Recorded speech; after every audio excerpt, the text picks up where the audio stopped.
Looking at the picture of individuals who have some type of neurological disorder, we can see that there are the mild disorders and we have the major. Many of these can be due to many different types of illnesses or diagnoses, from frontotemporal to Lewy bodies. We also have vascular issues where blood supply is being cut off to parts of the brain, traumatic brain injuries. We also have from substance abuse, HIV, some type of prior disease that may start to affect the brain, as well as Alzheimer's, Parkinson's, Huntington's, and any other type of medical condition that can change someone's way of thinking and the way they process information. There's some disorders that you'll see. One of those is delirium. It's pretty a quick onset. It can be from a high fever or an infection such as a UTI in the elderly, but there's usually some type of underlying systemic illness when it comes to delirium.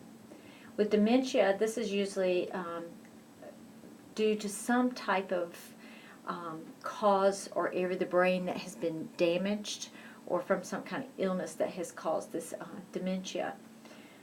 We also have amnesic disorders, and this is from some type of trauma to the head, lack of blood supply such as hypoxia, swelling of the brain, which is the encephalitis, thiamine deficiency, and of course substance abuse, which we talked about last week.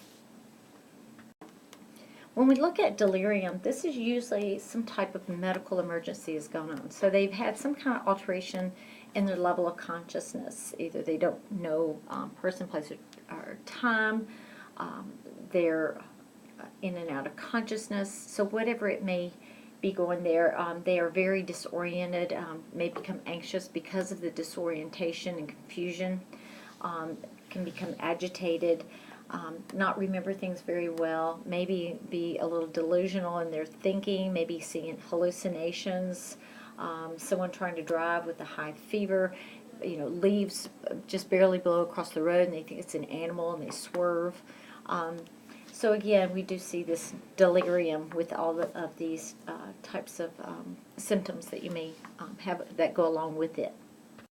Some of you may be able to reflect back to your long-term care facilities or your mental health experience at Greenfield, and I cannot, and I apologize, I cannot remember the name of the facility that the students at the Fall Care campus go to. But again, you may be familiar with this. There's actually a change, the change in the level of consciousness is usually does not differ. So they are conscious, they're just confused. It is common for us to see with dementia some restlessness, agitation. We may even see the sundowning in the evening. Behaviors usually remain pretty much stable.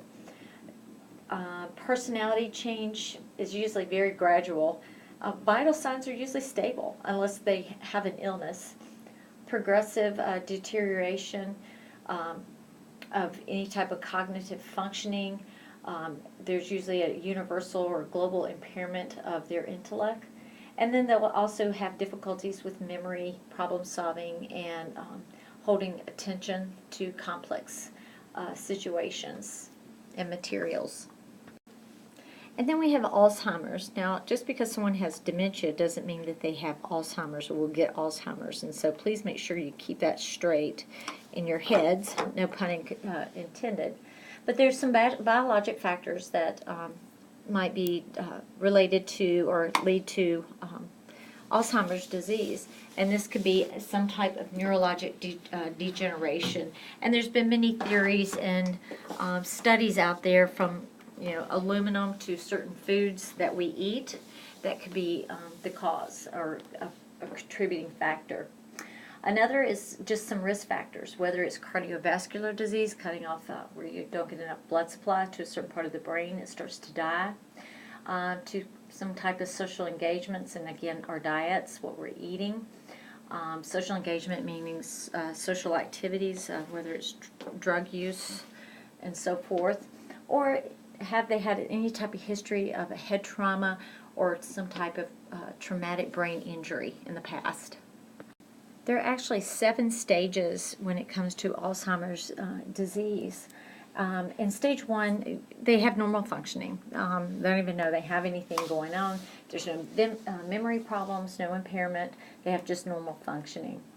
In stage 2, can start to have a small cognitive decline, not really noticeable, just a little thinking, oh, I'm just being forgetful today type of thing. So forgetfulness, especially everyday things that they handle, such as their keys, losing their keys every day, laying their wallet down and can't find their wallet, or their purse, their glasses, but just things that they keep up with every day. They start to have a little bit of forgetfulness about those items. But really no memory problems are actually evident or really stand out at this time. In stage 3, they start to have some mild cognitive decline. This could be problems with memory or concentration that can be measurable with some type of testing. Maybe they're starting to lose and misplace very important objects, such as even their car. You know, they go outside to the parking lot and go, I can't remember where my car is. Where did I park? And that type of incidents.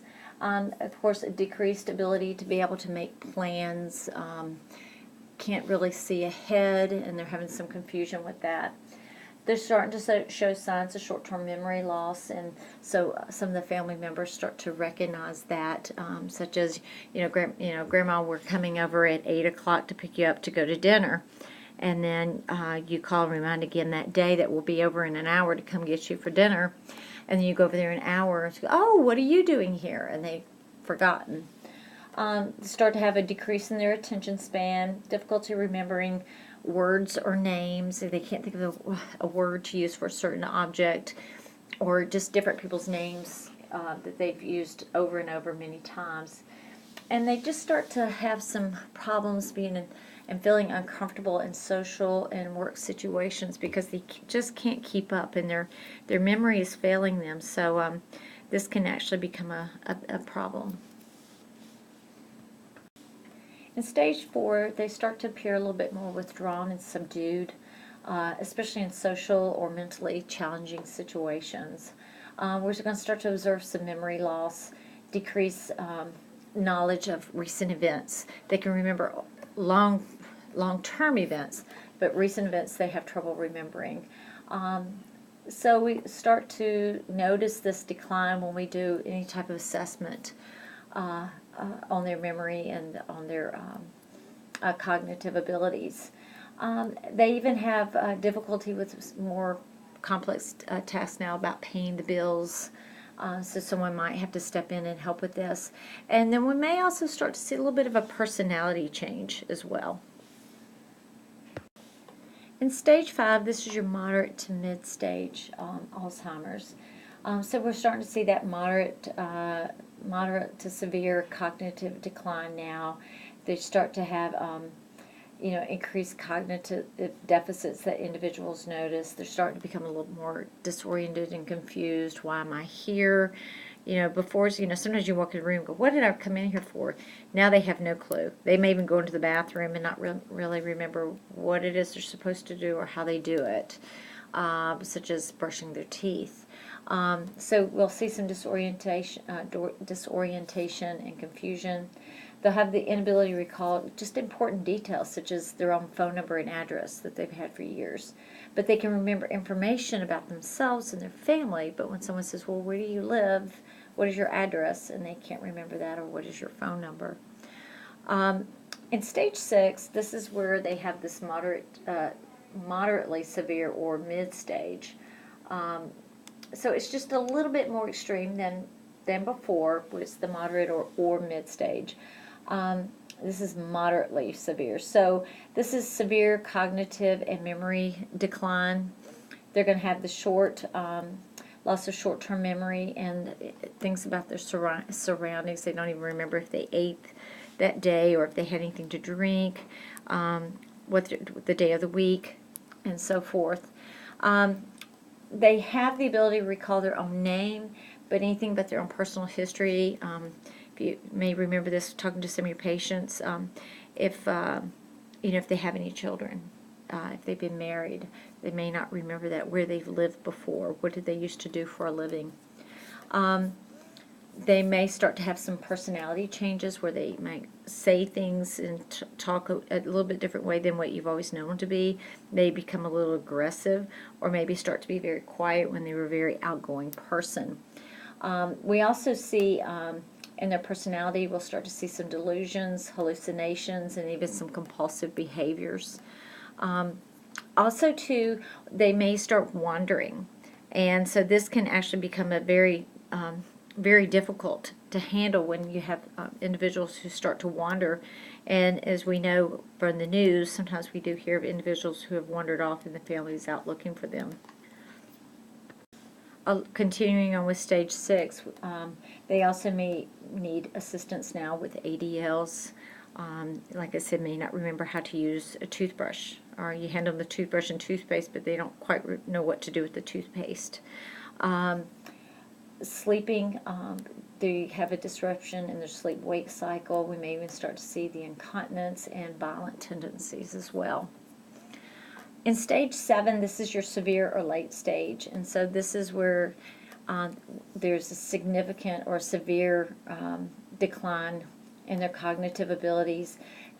They don't respond to their environment. They now no longer speak or have any control over their body movements. They don't, they can't go to the bathroom. They become incontinent. They have difficulties eating because they don't remember quite how to swallow. So they can't eat without assistance. They usually need someone to help feed them. Usually they're on some type of a thickened diet, liquid diet. Sometimes they may even have, the inability to be able to move at all. They just lie there, and in the end, unfortunately, they actually end up in either a stupor or in a comatose situation until they've passed away. When it comes to depression, again, this can be masked by a lot of different symptoms, and sometimes they think sometimes dementia can also lead to depression, the way the individual changes and becomes very quiet and kind of goes within themselves. There's also a term called pseudo-dementia, and it's used to describe the reversible cognitive impairment that we see with those who have depression. And so it can be very abrupt onset, and it moves on very quickly, and they start to have cognitive failures because of this depression, and they're not working. Some people say they're just not working their brain because they're so depressed they don't want to think or do anything, and so their brain isn't getting the exercise it needs, and so they start to have decline in their cognitive abilities. I'm not going to go into deep in any of these because it's really not on your test, but it's also just not a big part of the NCLEX or anything. But I did want you to know that there are different types of dementia, and there are Alzheimer's types. The Binswanger disease is also known as subcortical vascular dementia. It's a type of dementia caused by widespread microscopic areas of damage and way down deep in the white matter of the brain. There's also dementia from Huntington's disease, which is the subcortical area, and then there's also Pick's disease. So just want to kind of let you know that there are some genetic disorders that can actually lead to these dementias. Your textbook lists some assessment tools, and so I just have those listed here, and please look at those in your textbook. You have the functional dementia scale, and this gives the nurse information about the patient's ability to perform their self-care needs, what is the extent of the memory loss that they have, any mood changes, and any degree of danger to themselves and or to other people. You also have the mental or the mental status exam, which many of you used already in your visits to the long-term care facility and or in the cognitive facilities. You also have the functional assessment screening test and the Global Deterioration Scale. And so those are, they have examples of those in your textbook. There are some medications that are out there. One of those is for delirium. You have your antipsychotic or your anti-anxiety medications, and that what they do is they just treat and then you want to treat the underlying disorder. For dementia, we do have like Aricept, Exelon, and Residone, and what they do is they increase acetylcholine in those synapses. They're known as the cholinergic synapses, by inhibiting their breakdown by the acetylcholinesterase. Say that 3 times fast. Acetylcholinesterase. So it's inhibited breakdown by the acetylcholinesterase. Yes, like I said, say that 3 times fast. There's also your antihistamines, your tricyclic depressants, and of course, it mentions the conventional antipsychotics that are going to block the cholinergic receptors. These can help to reduce some of the therapeutic effects of some of your medications. And so you have Depakote, which they usually use for Pick's disease, Seroquel for vascular dementia, your Namenda, which actually blocks the channels from excess glutamate, and it's used in moderate to late stage Alzheimer's disease. What it's doing is blocking the entry of calcium into the nerve cells, and it actually is going to slow down brain cell death. This is the only medication that's been approved to treat moderate to severe stages of Alzheimer's disease. Some people may want to go a natural route and take ginkgo biloba, which is a herb that slows down memory loss. And actually, they've even seen individuals who will increase or start taking estrogen to help to prevent Alzheimer's disease as well. For interventions of delirium, of course, the main thing we want to think about is their safety. We also want to always make sure we let them know who we are, because they're going to be a little afraid, a little confused. So always introduce yourself. Call them by name each time you come in contact with them. Make sure you stay face to face. Don't talk to them to the side of their face, but make sure you're in front of them when you speak with them. Use short, concrete phrases, simple directions. Keep the environment with low of noise, kind of quiet. Also, you want the environment to stay low of different sensories, nice and calm. May need one-on-one staffing. And the other thing is to keep the area low to no shadows, because with delirium, and remember they have the hallucinations, and so they can get afraid. They can be very afraid of what's going on around them, especially those shadows. They might think they're bugs or creatures coming after them. So with dementia, put on your thinking cap. Think about what interventions we would want to do with these individuals. I'm going to give you a moment, and then pause this slide, think, and see what you come up with, and then put it back on, and then, now don't cheat, and then put it back on, and let's see if we came up with some of the same ideas.